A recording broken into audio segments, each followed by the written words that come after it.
conferencia organizada por la Asociación Anetella. Muchísimas gracias por vuestra asistencia esta tarde aquí. Bueno, en línea con lo que vienen siendo las cuestiones esenciales, ¿no?, de reflexión para esta asociación, hoy nos reunimos para tratar de acercarnos a una de las principales manifestaciones humanas que, por desgracia, continúa planteándose meramente como un producto, una mercancía, pero que, a nuestro entender, esconde las mayores posibilidades de realización plena de nuestras potencialidades. Nos referimos al trabajo. De ahí la necesidad del conocimiento más profundo de las actuales condiciones del mismo que esta tarde se nos ofrece. Para ello contamos con Juan Escribano Gutiérrez, que es doctor y profesor titular de Derecho del Trabajo y de la Seguridad Social en la Universidad de Almería. En primer lugar, me vais a disculpar porque tengo la voz fatal.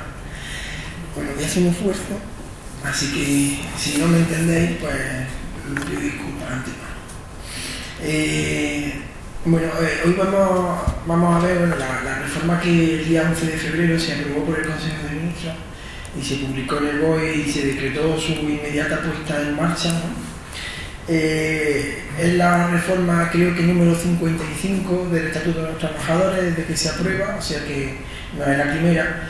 Voy a intentar mantener un poco dos líneas fundamentales. Por una parte, voy a desglosar, ¿no?, los aspectos más significativos de la reforma, siempre pendiente de si es realmente una innovación o si simplemente supone un paso hacia adelante y cuáles son las consecuencias desde el punto de vista jurídico, la inconstitucionalidad de alguna parte de la reforma, y eso me va a llevar un poco a la que va a ser la conclusión, que es la de que a través de una reforma de estas características lo que realmente ha ocurrido ha sido la ruptura del pacto claudicante para algunos que supuso la transición, porque es tan significativamente como la reforma ha afectado al derecho del trabajo que en aquel momento se incorporó en la Constitución, que prácticamente se puede decir que es un borrón y cuenta nueva de aquella realidad, ¿no? Bueno, pues el decreto, ¿no?, el decreto ley 3/2012 de 10 de febrero, pues como decía antes, no supone nada más que un paso hacia adelante de lo que había sido especialmente en el año 1994, la realidad de cada una de las reformas que ha ido experimentando el derecho del trabajo. Desde que yo llevo 17 años dedicándome profesionalmente al derecho del trabajo, y todas y cada una de las reformas que han ido apareciendo, pues desde diferentes movimientos sociales, pues las he intentado ir explicando, ¿no? Y siempre en estos 17 años, me acuerdo que la primera vez fue la reforma de 1997, aquí en el barrio, en una asociación de mujeres, y todas y cada una de las veces que trato de explicar una nueva reforma, pues empiezo de la misma manera. Supone un golpe tremendo para los derechos de los trabajadores, un retroceso muy significativo en aquello que los trabajadores habían conseguido ir conquistando a lo largo del tiempo, etcétera, etcétera, ¿no? Es decir, que en ese sentido no supone una realidad diferente de lo que ya veníamos viendo desde hace mucho tiempo, ¿no? Sin embargo, aquí el ministro, cuando la aprobó y fue sorprendido off the record, dijo que era una reforma tremendamente agresiva, y la patronal, cuando fueron a comentar qué opinaban, pues también off the record dijeron, pues no tenían mucho que ante la rueda de prensa, que vamos a quedar mal, ¿no? Es decir, que algo, a pesar de todo, de eso que he dicho, no es nada más que una reforma más dentro de todas las que ha habido y habiendo de los últimos 20 y tantos años, desde que se aprobó el estatuto en el 1980. Sin embargo, algo tiene de especial cuando se ha calificado por los propios que han aprobado la reforma como de tremendamente agresiva, ¿no? Vamos un poco desglosando cuáles son los aspectos más significativos en ese sentido. El primero, para eso vamos a llevar un poco el siguiente esquema. El contrato de trabajo tiene tres momentos fundamentales: el momento en el que el trabajador se incorpora al mercado de trabajo, como a lo largo de la vida del contrato de trabajo y de la vida de la relación de trabajo, cómo se va a gobernar la vida del contrato, y después cómo se extingue, ¿no? Tres momentos fundamentales: incorporación, flexibilidad de entrada desde la perspectiva de la patronal, permanencia, flexibilidad de permanencia, es decir, cuáles son los mecanismos flexibilizadores en esta norma, y después la salida, el despido, que suele coincidir con el despido, flexibilidad y salida. Y por último vamos a ver la negociación colectiva, es decir, 4 bloques por tanto.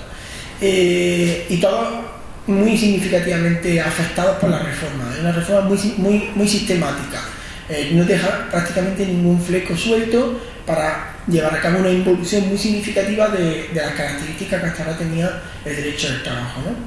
La reforma, digo, no deja ningún cabo suelto en tanto la extensión, son 64 folios del BOE, es decir que es tremendamente agresiva y tremendamente larga, ¿no? Bueno, el momento de la incorporación del trabajador al mercado de trabajo, lo que se califica como flexibilidad de entrada en el mercado de trabajo. Ahí el aspecto más significativo, así de manera, es prácticamente el que inicia el decreto ley, es que las empresas de trabajo temporal pasan a asumir funciones de agencias privadas de colocación con fines lucrativos. Siempre vienen a relacionarlas con la reforma del año 2010, la reforma 35/2010, porque prácticamente no ha sido una continuidad de aquellos flecos que dejaron sin estar cubiertos, pues lo que hace esta reforma es que los cubre, pero no es muy innovadora, sino que simplemente da un paso hacia adelante. Pero ya el gobierno del PSOE en el año 2010 ya prácticamente todo lo dejó pergeñado, y lo único que ha hecho ha sido un paso un poco más adelante. Bueno, pues las empresas de trabajo temporal, que como sabéis, en la Organización Internacional del Trabajo las calificaba como herederas de la esclavitud y por lo tanto las prohibía a nivel internacional. Sin embargo, en la exposición de motivos de la ley de 14/1997 de la empresa de trabajo temporal, 1994 a 1494, en aquella norma se decía: nosotros tenemos un compromiso internacional a través de los acuerdos llegados en la OIT que nos impide aprobar las empresas de trabajo temporal, porque son empresas que tradicionalmente se han relacionado con la compraventa de fuerza de trabajo de una manera muy parecida a lo que era la esclavitud, lo dice la propia exposición de motivos. Pero, dado que la necesidad de flexibilidad que tenemos nos impone, pues vamos a aprobar una ley de empresas de trabajo temporal. Eso dejaba, sin embargo, algunos aspectos digamos que precarizar, y era fundamentalmente el tema de la migración en el mercado de trabajo, que seguía estando en manos de la administración pública, ¿no? A través de lo que conocíamos como INE y después SAE, ¿no? Sin embargo, en la reforma de 2010 se le otorga la posibilidad a que los privados intermedien en el mercado de trabajo a través de las empresas de colocación. Se trata de una empresa en la que su única función es poner en contacto a trabajadores y empresarios, y por eso cobran. Es decir, que se explicita con mucha intensidad en relación a las empresas privadas de colocación el aspecto de compraventa de fuerza de trabajo, ¿no? Que es lo que va a estar muy presente en este decreto, ¿no?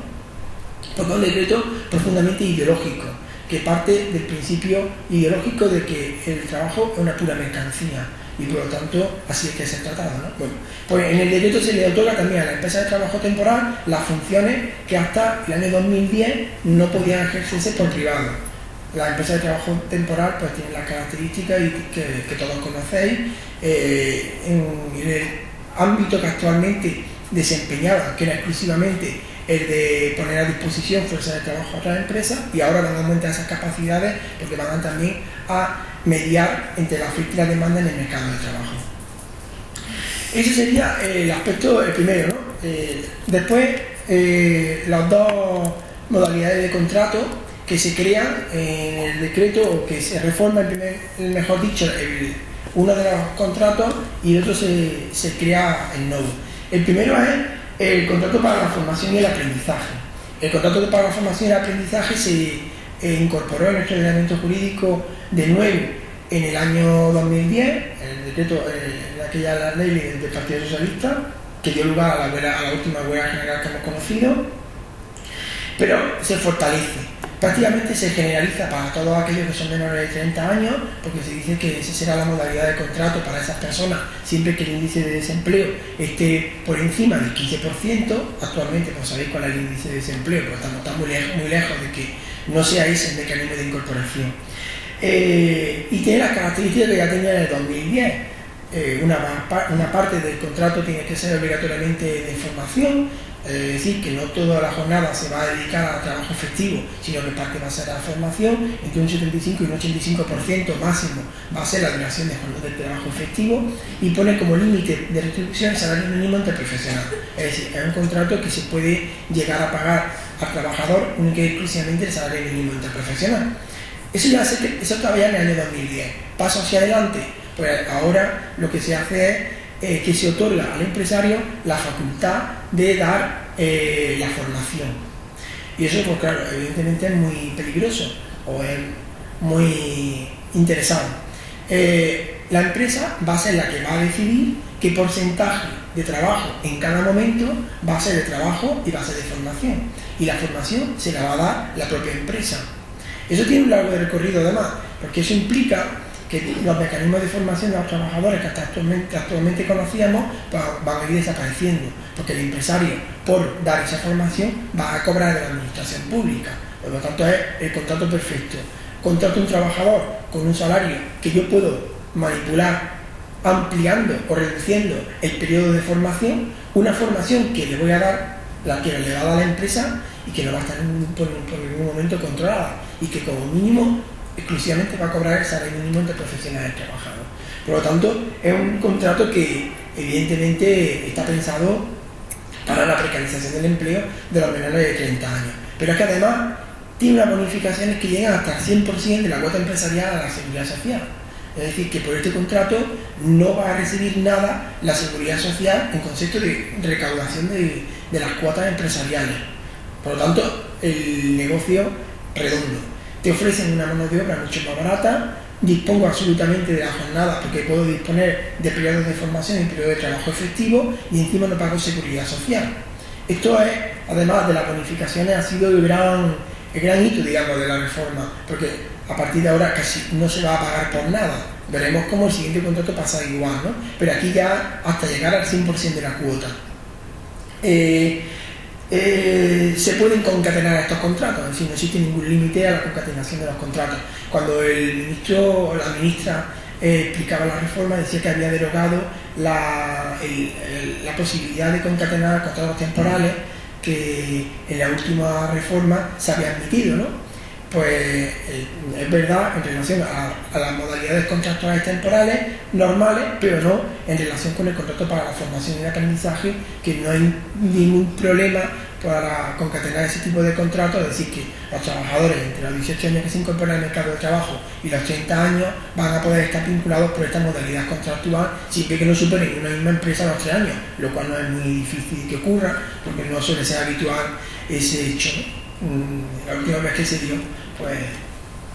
Bueno, el siguiente contrato es el contrato, ya digo, la reforma significa no solo la introducción de mecanismos que benefician significativamente a la empresa, sino que es una reforma con una carga ideológica impresionante, ¿no? Yo nunca he visto nada igual publicado en el BOE, ¿no?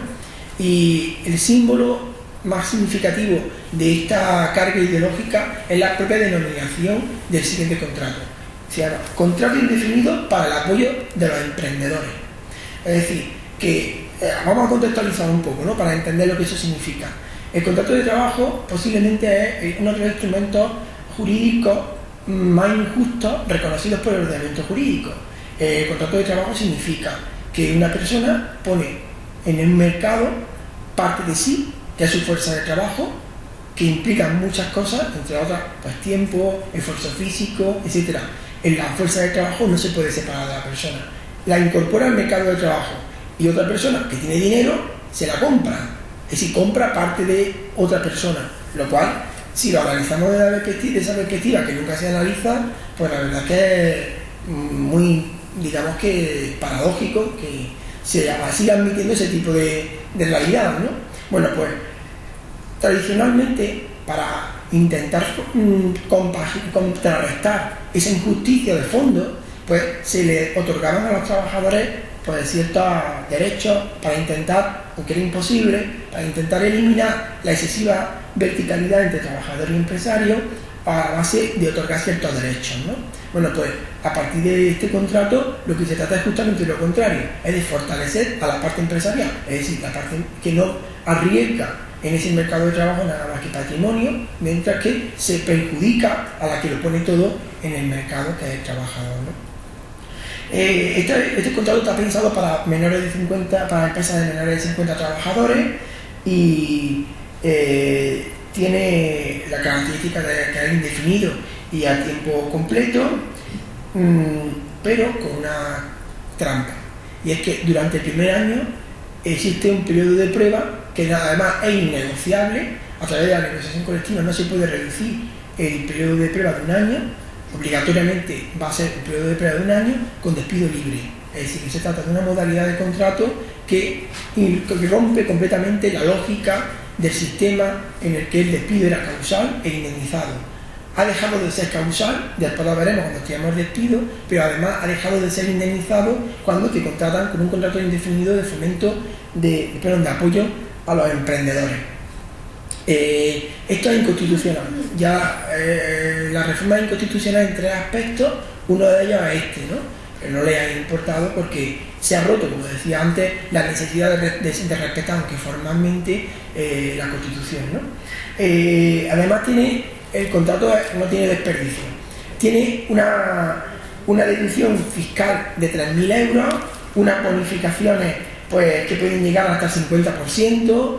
El empresario se puede incorporar el 50% del desempleo que le quede por cobrar a los trabajadores que hayan sido contratados del desempleo, y además el trabajador tiene la posibilidad de disponer del 25% del desempleo que le quedaba a cambio de un 25% de reducción salarial.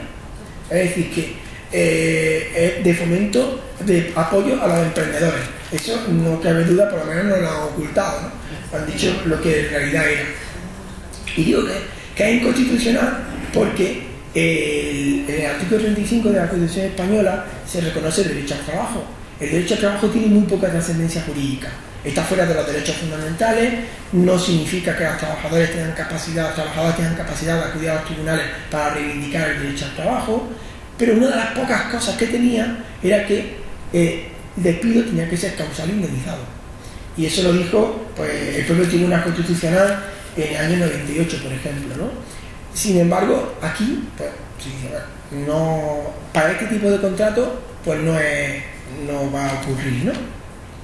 Digo, esas son las dos modalidades estrellas de la reforma, pero eso no significa que sea la única, porque, por ejemplo, el contrato a tiempo parcial también sufre un varapalo muy importante al admitirse a partir de ahora la realización de horas extras.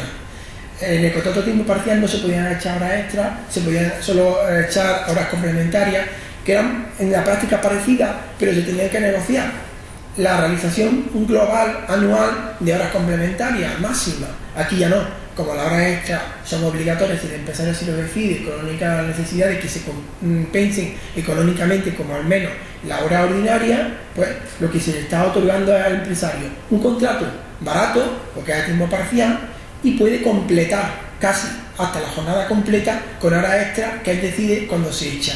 Es decir, que un contrato que fue pensado para hacer compatible la vida laboral y familiar y social de las trabajadoras y los trabajadores se ha convertido justo en lo contrario, en un contrato que lo que permite es llevar una gestión lo más flexible posible del tiempo de trabajo por parte del empresario. Las bonificaciones de conversión de contratos temporales a contratos indefinidos pueden llegar hasta los 700 euros, es decir que todo lo que hayamos visto con compensaciones de hasta el 100% se le aumenta todavía más dinero, es decir, estamos financiando de una manera pues, bastante importante, bastante intensa la contratación. Y eso después al final, como reflexión final, veremos qué consecuencias tiene en el sistema de seguridad social, que como sabéis, el último trimestre, el primer trimestre de la historia, donde la seguridad social ha sido deficitaria, ¿no? Así que esto va a estar muy relacionado con eso y después veremos un poco, ¿no? Eso es lo que se refiere a la flexibilidad de entrada. Se aumenta la precariedad formalmente a través de contratos que no tienen que ser temporales, pero que en la práctica sí lo son, y se financia la contratación a través de bonificaciones, reducciones de IRPF, subvenciones directas y, bueno, y cosas como la de la reducción del 25% de los salarios de los trabajadores que la hagan compatible con el cobro de la prestación. Es decir, lo que es la entrada al mercado de trabajo, quiebra el principio constitucional del derecho al trabajo y supone pues un respaldo muy significativo a la precarización, la incorporación al mercado de trabajo. Si recordáis, la huelga general del 14 de diciembre del año 88, me parece que fue el 88, ¿no?, que fue aquella famosa huelga que paralizó el Estado, se hizo porque, entre otras cosas, un contrato de aprendizaje que era muchísimo menos dañino para los derechos de las trabajadoras y de las trabajadoras que este que se ha aprobado hoy, ¿no? Es decir, el cambio de los tiempos. Bueno, eso sería la flexibilidad de entrada. La flexibilidad interna, es decir, una vez que el trabajador se incorpora al mercado, al trabajo, tiene que el contrato para que dure un tiempo prolongado, ¿no? Pues durante ese tiempo el empresario lo que intentará es que la gestión del trabajo sea lo más flexible posible, mientras que al trabajador lo que le interesa es que la gestión sea lo más rígida posible, porque de esa manera puede disponer del resto de su tiempo. Si el trabajador no sabe qué funciones puede desarrollar, cuál es su tiempo de trabajo, ni siquiera a partir de ahora cuáles son sus cuantías salariales reales, pues no va a poder disponer del resto del tiempo que no de trabajo, porque no va a poder disponer, porque no va a poder constituir una familia, o no va a poder ni siquiera prever sus gastos o sus tiempos, porque eso se lo impide la flexibilidad interna, en el sentido que el Real Decreto Ley 3/2012 pues le da, ¿no? Bueno, pues ¿cómo trata la flexibilidad interna la reforma? En primer lugar, acaba con las categorías profesionales. A partir de ahora, en la empresa solo hay grupos profesionales. ¿Eso qué significa? Pues eso significa que en la práctica todos los trabajadores, salvo que para la realización de determinadas funciones se necesite pues una cierta cualificación profesional en modo de título académico, salvo en esos supuestos, lo que se instaura en la práctica es la polivalencia absoluta de funciones. A partir de ahora, los trabajadores y las trabajadoras van a poder realizar cualquier tipo de función dentro de la empresa, porque las categorías profesionales eran mucho más restrictivas que los grupos. En el año 94 se establecía la posibilidad de que solo existieran grupos, pero la negociación colectiva había sido muy reacia a hacerlo, salvo algunos convenios colectivos nacionales, como por ejemplo el convenio colectivo de las químicas, donde sí que había sido muy generoso en eso. El resto de los convenios colectivos nacionales no lo habían incorporado. Pues como eso se sabe, que a través de la negociación colectiva iba a ser difícil, pues se quita por el Real Decreto Ley. A partir de ahora desaparecen todas las categorías profesionales y solo quedan los grupos profesionales, en la práctica, polivalencia funcional, ¿no? Pero es que ni siquiera el trabajador va a tener la seguridad de que su trabajo va a ser el que le obliga su pertenencia al grupo profesional, porque ha aumentado de manera muy importante lo que se llama la movilidad funcional, tanto ascendente como descendente, fundamentalmente porque se descausaliza. ¿Qué significa? Que a partir de ahora el empresario no tiene que alegar prácticamente ningún tipo de causa para mover a su trabajador de un grupo a otro grupo, ni siquiera cuando va a desempeñar funciones de grupos inferiores, que antes eran solo en situaciones perentorias, imprescindibles, por un tiempo totalmente tasado. Ahora no se hace referencia a la necesidad de esas causas, por lo tanto va a ser posible modificar las funciones en todos los casos. Ya, por lo tanto, el trabajador ni siquiera sabe si va a realizar las funciones de su grupo, porque el empresario, cuando así le interesa, en concreto se habla de necesidades de la competitividad, que es una de las líneas maestras de la reforma. Prácticamente en todos los supuestos donde se exigían causas, se incorpora la causa de la competitividad, que es una causa pues así un poco imposible de demostrar y de contrarrestar judicialmente, ¿no? Bueno, pues también desaparecen las categorías profesionales. Se le otorga a la empresa la posibilidad de distribuir irregularmente el 5% de la jornada anual de los trabajadores, eso sin ningún tipo de negociación, directamente ningún tipo de justificación tampoco. El empresario tiene derecho a utilizar el 5% de la jornada anual de todos sus trabajadores de manera irregular, es decir, que ya ni siquiera hora extra. Ese 5%, pues hoy me hace falta 2 horas más, te quedan 2 horas más, a cambio te doy 2 horas en el mes de julio que no te necesito. Como siempre que no supere el 5%, ni siquiera se tiene que negociar. Eso también es una un avance significativo.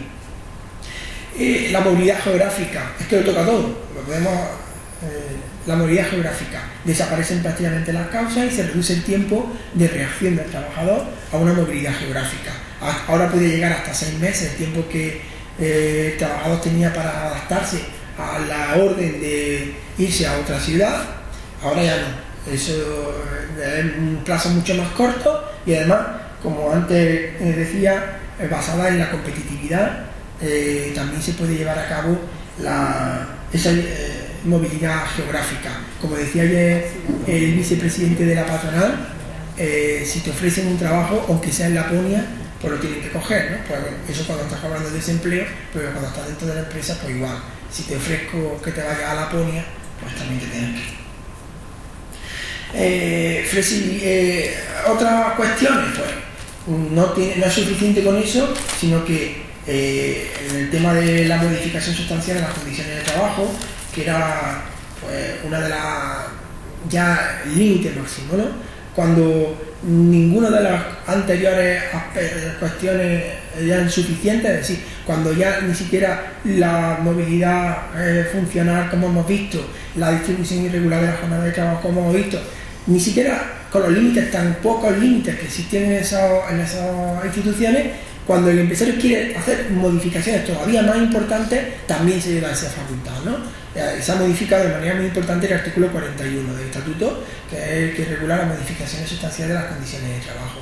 Diferencia dos tipos de modificaciones: las modificaciones individuales, que son todas aquellas que no vienen en convenio, eso también lo descalifica de manera nueva ahora, y modificaciones de convenio, y lo saca del 41 y lo mete en un artículo, en el artículo 82.3. Bueno, modificaciones sustanciales de las condiciones de trabajo de carácter individual, le digo, todas menos las que vengan en convenio. El empresario tiene capacidad absoluta de modificar cuando lo considere oportuno, ni siquiera tiene que justificarse ni en pérdida ni nada, simplemente una mejor posición en el mercado es lo que aconseja, pues modificar jornada, horario, régimen de retribución y ahora también cuantía salarial. Por lo tanto, todas aquellas condiciones que los trabajadores tienen como consecuencia de contratos de trabajo, pactos colectivos que no son del título tercero, etcétera, es decir, que no son convenios colectivos en el sentido estricto, todas esas condiciones directamente el empresario las puede modificar cuando considere oportuno, incluso las cuantías salariales. ¿Eso qué significa? Que hay muchas empresas, sobre todo empresas grandes y antiguas, en las que los trabajadores tenían partidas salariales que no venían en convenio, sino que eran fruto de venir de los tiempos. Se había acordado hace 40 años un plus de antigüedad y ese plus no venía en ningún sitio, sino que se incorporaba a los contratos, ¿no? Pues eso se acaba. Ahora la única fuente de regulación real de las condiciones de trabajo son los convenios colectivos, que después veremos cómo también eso se ve también afectado de manera muy significativa, ¿no? Todas las condiciones de trabajo de los trabajadores con que disfrutan con carácter individual son modificables de manera arbitraria por el empresario, arbitraria en el sentido de que no necesita causa. Y además se restringen mucho las posibilidades de reacción de la empresa. Si el empresario necesita acuerdo, pues lo que se hace es remitirse al acuerdo de los trabajadores, que ya incorpora la reforma del 2010 y tampoco tiene muchos mayores problemas. Por lo tanto, modificaciones individuales, todas aquellas que no vienen en convenio, unilateralidad absoluta. Y modificaciones que vienen en convenio, pues ahí lo saca y lo regula en el artículo 82.3. Ahí lo que hace en el artículo 82.3 es, el legislador sabe que ahí hay un problema muy importante, y es que no solo se trata de condiciones, de modificar condiciones de trabajo que vienen.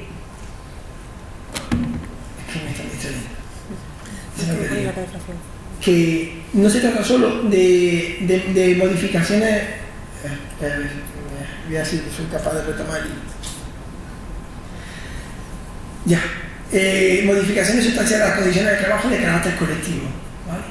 Bueno, pues las modificaciones sustanciales de carácter colectivo son solo las que son de convenios colectivos de título tercero, la lleva al artículo 82.3. El legislador sabe una cosa, y es que si admite mecanismos de modificación unilateral como los que acabamos de ver, es contrario a un derecho fundamental, que es el derecho a la libertad sindical. Como eso lo sabe, pues lo saca del 41 y lo mete en el 82.3. pero al final sigue siendo inconstitucional y contrario a la derecho a la libertad sindical. Bueno, el empresario en cualquier momento, cuando la competitividad o las previsiones de futuro, no hace nunca falta causas, ¿no? Lo aconseje, puede poner en marcha el mecanismo de modificación del convenio colectivo.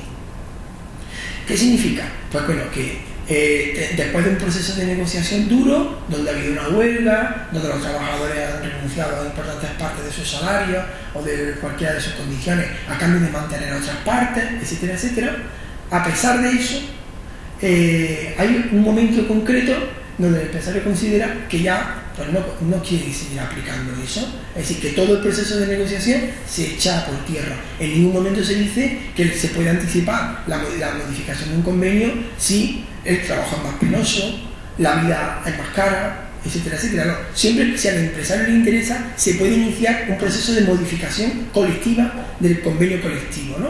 ¿Cómo se hace? Bueno, como si es inconstitucional si no acudimos a mecanismos sindicales de modificación, pues tenemos, en primer lugar, se abre un periodo de consulta.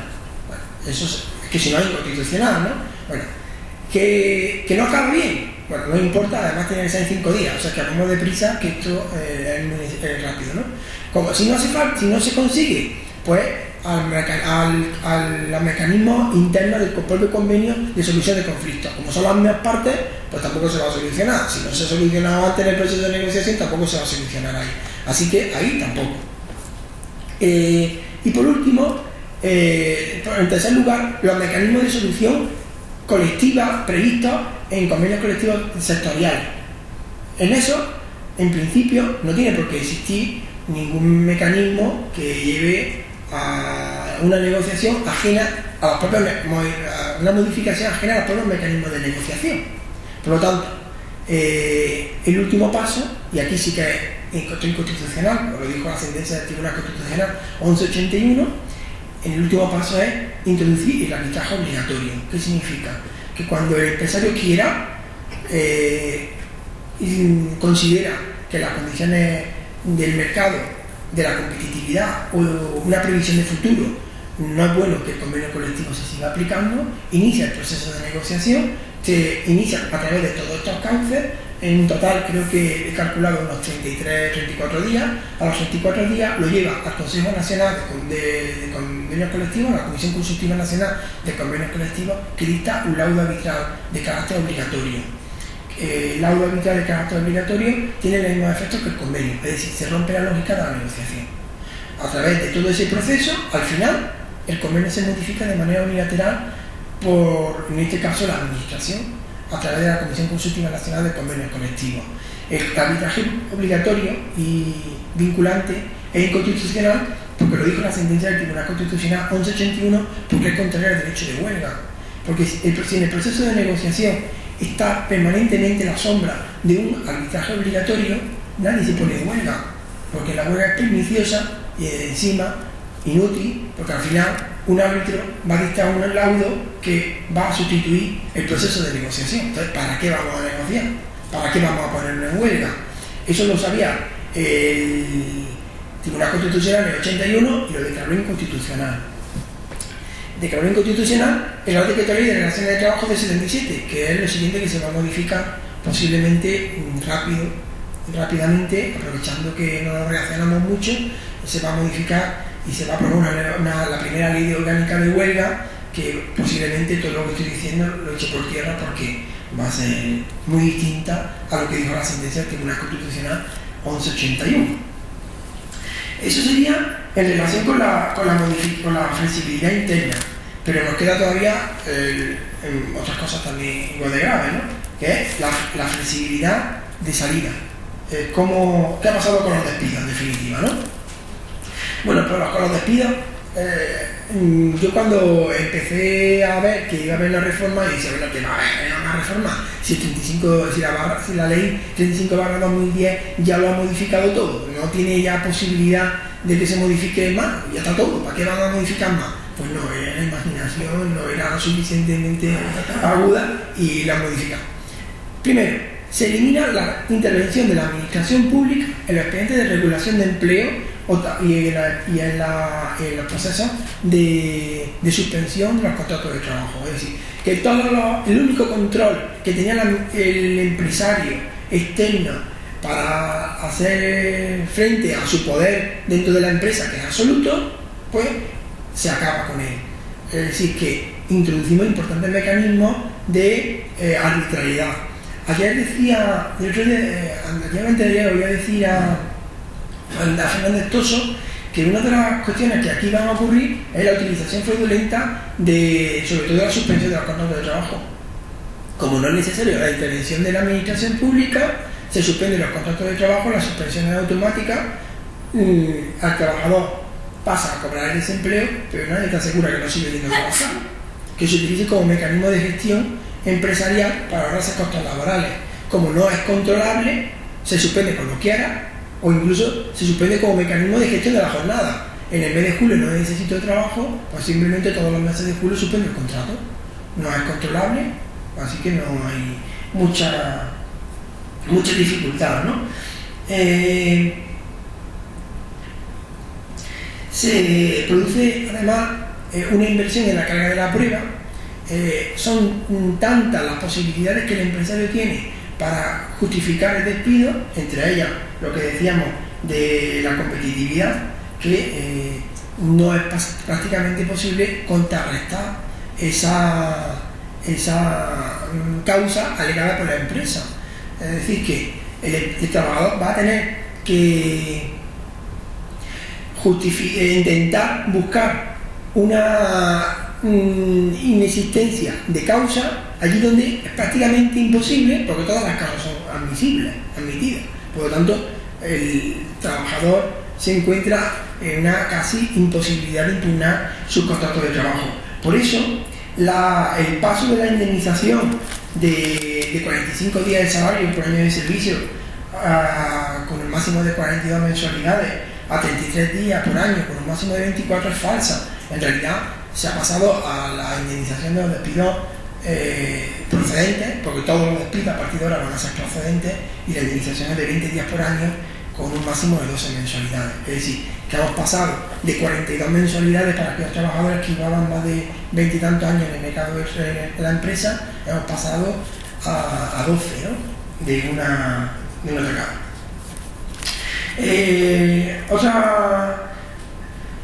Otras cuestiones, pues bueno, en el tema del asentismo se da un paso hacia adelante, que ya la ley 35/2010 lo hacía, un despido justificado y objetivo. Despedir a una persona por estar enfermo el 20% de la jornada de trabajo en 6 meses o el 30% en 8 meses, y sin ningún tipo de referencia al resto de la plantilla. Cuando se intentaba cuando se estaba negociando cuando se estaba haciendo, redactando la reforma, se decía, es que en España hay mucho asentismo. Bueno, se aprueba el despido de los trabajadores que se abstienen, que no van al trabajo por estar enfermos, por causa justificada, pues si no está justificada te echan por disciplinario, ¿no? Aquí estamos hablando de que estás malo. O sea que, pues, decía que porque había mucho asentismo, y sin embargo se elimina toda referencia al asentismo de nuestra plantilla. Solo se hace referencia al asentismo del trabajador concreto, el que se ha puesto malo. Y además eso no es discriminatorio, porque dice el Tribunal Constitucional que echar a un enfermo no es discriminatorio, solo si está discapacitado. Es decir, que si es por enfermedad, pues no te están discriminando. Y por último, ya si queréis, abrimos un turno de palabras amplio, porque quizás lo más interesante es que me planteé las cuestiones que queráis. Y por último, el tema de la negociación colectiva. Con la negociación colectiva, prácticamente se puede decir que la negociación colectiva ha dejado de existir. Aunque parezca un poco radical decirlo, sin embargo, ese es el objetivo de la reforma. Ha dejado de existir por una razón fundamental, porque para las cuestiones más importantes de las que la empresa se negocia, así salario, jornada, horario, funciones, etcétera, la inmensa mayoría de esas condiciones de trabajo, que son condiciones de trabajo que vienen reguladas en convenio, el mecanismo de regulación absolutamente prioritario es el convenio colectivo de empresa. Y en España, más del 90% de las empresas tienen menos de 10 trabajadores. ¿Eso qué significa?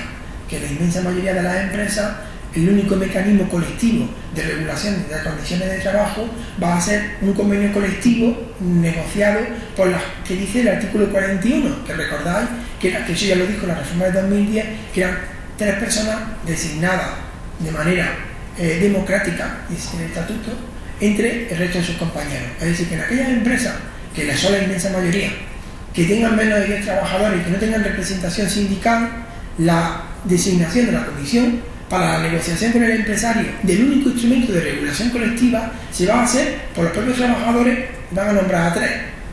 Si son honrados, pobres de ellos, ¿no? Pensaréis, ¿no? Y si no pueden hacer otra cosa, pues acabamos con la regulación colectiva de las condiciones de trabajo. En realidad, lo que ha hecho el legislador, sabiendo cuál es nuestra estructura productiva, ha sido la de considerar al convenio colectivo de empresa, es decir, a la autonomía individual del empresario, como único mecanismo de regulación colectiva de las condiciones de trabajo. Así de claro, ¿no? Con lo que eso pues supone ir en contra del artículo 37 de la Constitución, donde se reconoce la eficacia vinculante de los convenios. Estos convenios no son vinculantes porque están negociados en unas condiciones de mucha precariedad, etcétera, ¿no? Pero es que además el convenio colectivo deja de ser ultraactivo.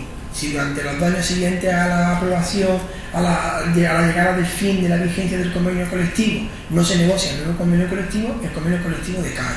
Eso es muy importante. El convenio colectivo, la negociación no se demora por la arbitrariedad, como dice la patronal, de los trabajadores. El convenio se demora porque no hay acuerdo.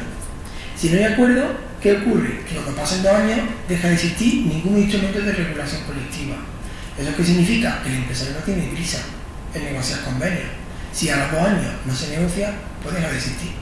Es decir, que acaba otro de los pilares de la eficacia vinculante de los convenios colectivos. Si a eso unimos lo que vimos antes, que cuando el empresario quiera, incluso los convenios colectivos que no ha negociado directamente a través del instrumento del convenio de empresa, incluso en esos supuestos considera que ya ha llegado el fin del convenio, pues lo deroga a través del 82.3, que en última instancia le van a aprobar un laudo arbitral la Comisión Consultiva Nacional de Convenios Colectivos, por lo que el convenio colectivo también deja de existir.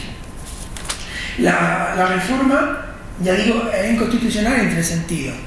Es inconstitucional porque atenta contra el derecho al trabajo, conforme a la sentencia del Tribunal Constitucional 20/1994, porque introduce modalidades contractuales donde no hay causa y donde no hay indemnización. Es inconstitucional porque utiliza la forma de Real Decreto Ley. La reforma de Arenas, cuando era ministro de Trabajo, se declaró la inconstitucionalidad del Real Decreto, en aquel momento el decretazo aquel que dio lugar a la huelga del 27 de junio de aquel año, que no me acuerdo cuál fue. En aquella huelga se utilizó el Real Decreto Ley y se declaró ilegal la utilización del Real Decreto Ley. En aquella, recordáis que lo que se hizo fue derogar los salarios de tramitación. En esta, y después se terminaron introduciendo de nuevo, porque aquel decreto, como consecuencia de la huelga, volvió hacia atrás el gobierno y se incorporaron de nuevo los salarios de tramitación.